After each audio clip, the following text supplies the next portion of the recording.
Bonjour à toi, ou bonsoir à toi, hypothétique être humain qui écoute les explications de cette vidéo, dont le titre est les êtres humains à l'image de leur créateur.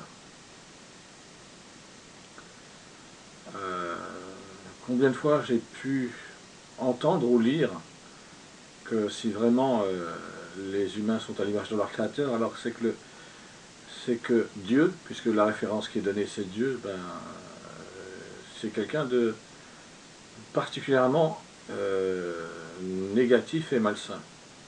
Mais cette remarque qui était faite, ou explication qui était donnée, en fait avait pour but de dire qu'en fait, les humains n'ont pas de créateur.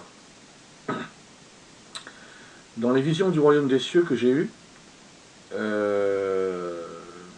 il y a un être céleste qui a fini par devenir le créateur des êtres humains. Ce n'est pas comme dans les religions monothéistes, Dieu, dans le sens où dans les religions monothéistes il n'y a personne au-dessus de Dieu, et Dieu est incomparable. Il y a même des expressions telles que omnipotent, omniscient, c'est-à-dire qu'il serait tout puissant, il peut tout faire, il connaît tout, il sait tout. Dans les visions du royaume des cieux que j'ai eues des êtres célestes, tout être vivant, quel qu'il soit, a ses limites. Et l'être céleste, qui a fini par devenir un jour le créateur des êtres humains, au moment où il est devenu le créateur des êtres humains, il avait complètement abandonné les valeurs que ses parents, la reine et le roi du royaume des cieux, la reine qui est l'aimé, le roi c'est l'être originel, le tout premier être vivant qui ait jamais existé, et c'est à partir de lui, c'est lui qui, à un moment donné de sa vie, a décidé de créer. Mais là, je ne vais pas parler de la reine et du roi du royaume des cieux, mais je vais parler du créateur des êtres humains. Donc pendant très longtemps, il a vécu selon les valeurs de ses parents célestes, les valeurs de l'amour spirituel, mais il a fini par progressivement ne plus ressentir d'amour dans son cœur pour les êtres, ses sœurs et ses frères spirituels et ses parents célestes. Et aussi, il a fini par ne plus ressentir aucun intérêt pour les valeurs de l'amour spirituel. Donc à un moment, il avait une décision à prendre, et il a pris la décision qu'il allait vivre en dehors des valeurs de l'amour spirituel, se créer ses propres valeurs, qui seraient différentes des valeurs de l'amour spirituel, et il s'est trouvé qu'en fait, elles n'étaient pas simplement différentes, mais carrément opposées, puisque cet être céleste, qui était le numéro 3 du royaume des cieux, a décidé de vivre en étant pleinement heureux pendant toute l'éternité avec les valeurs de la haine spirituelle. Partant de là, ça signifie que l'être céleste qui a fini par devenir le créateur des êtres humains, donc Ève et Adam, est en fait un être au cœur rempli de haine, malsain, pervers, qui prend plaisir à faire souffrir ses créatures, et qui utilise le mensonge, la manipulation, la lâcheté, la traîtrise, l'hypocrisie, qui aime tout ce qui est du domaine de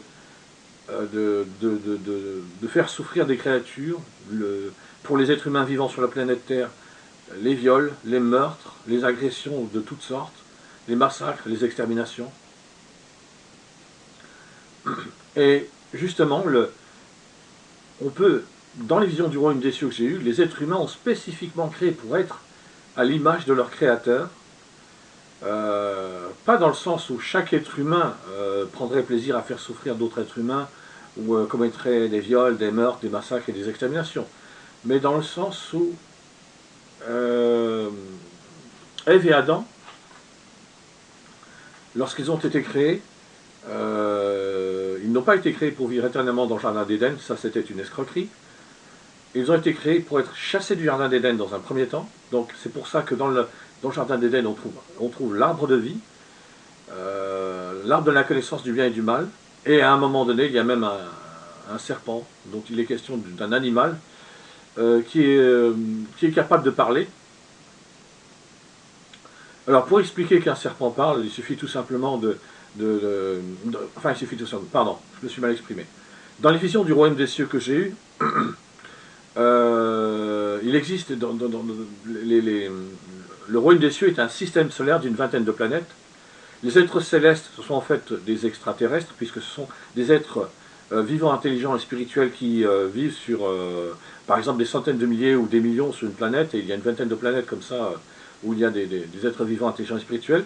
Et il existe aussi des robots. Il n'y a pas uniquement des êtres vivants, intelligents et spirituels, il y a des robots, il y a des animaux aussi. Et parmi les robots, il y a des robots célestoïdes, c'est-à-dire des robots qui ont la même forme que les êtres célestes, c'est-à-dire sur la planète Terre on pourrait dire humanoïdes, parce qu'en fait ils ont la forme d'êtres humains. Et il y a des robots animoïdes, des robots animaux.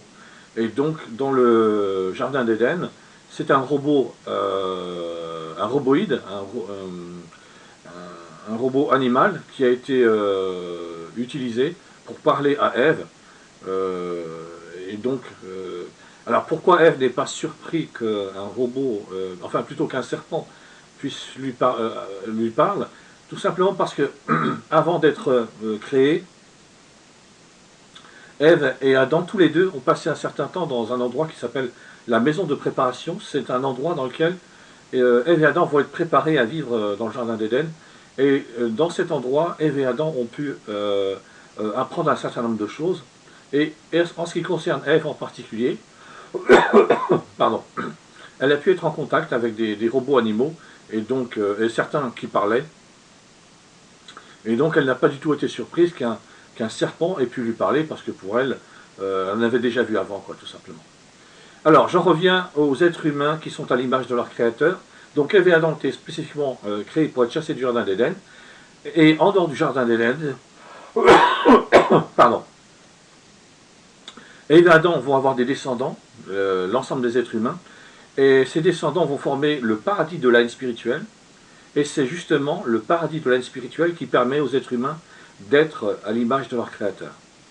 Et de la même... pardon.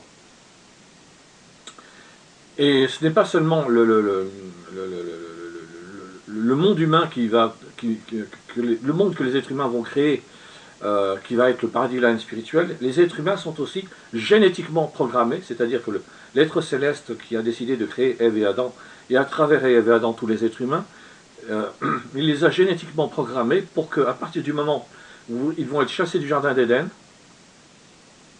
il va être parfaitement normal pour eux d'utiliser les valeurs de la haine spirituelle, que sont le mensonge, la manipulation, la lâcheté, la traîtrise, l'hypocrisie. Et puis, le programme génétique ne s'exprime pas de la même façon pour tous les êtres humains. Il y a différents degrés ou différentes nuances d'expression de génétique des valeurs de la haine spirituelle. Il y a donc des êtres humains qui refusent de tuer d'autres êtres humains ou de commettre des viols, pardon, ou des escroqueries ou des manipulations. Et il y a d'autres êtres humains qui vont jusqu'à massacrer, exterminer. Et malheureusement, bon, là-dessus, j'ai aucune démonstration à faire. Donc les êtres humains sont à l'image de leur créateur. Je vais m'arrêter là, je ne vais pas aller plus loin. Merci à toi, hypothétique être humain, qui a écouté ces explications dans cette vidéo.